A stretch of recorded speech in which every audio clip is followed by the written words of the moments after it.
In a remote village, far from the noise of the cities, a boy named Salim was born.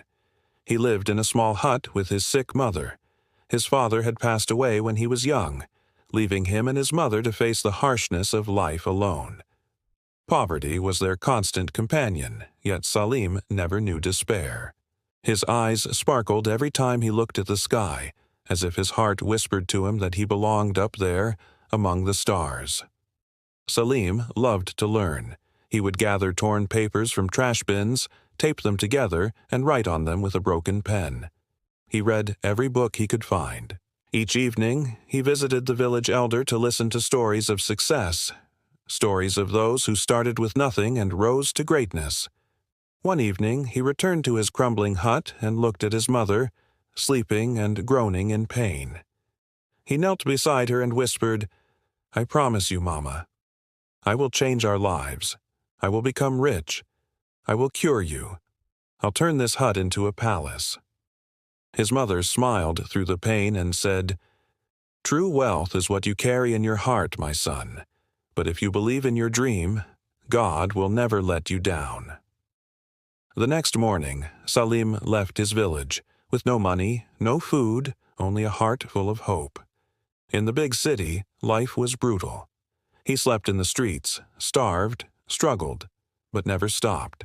He worked washing dishes, selling newspapers, delivering orders, saving every coin to attend simple classes on business and technology. Years passed, and Salim kept pushing forward. Then one night, an idea struck him. What if I help poor vendors sell their goods online? They don't know how to reach people. I can be their bridge. He began designing a simple app, with help from an old friend who knew programming. He had no money, but plenty of determination. He sold his phone, borrowed what he could, and worked day and night.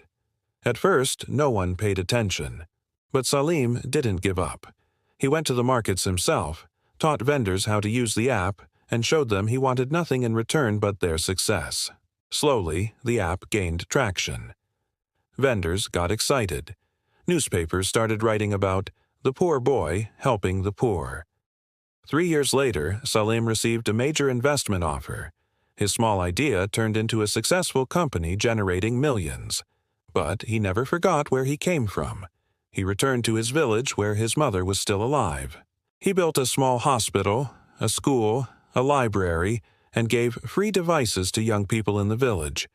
He stood before them and said, "I wasn't born rich, but I never let poverty stop me from dreaming."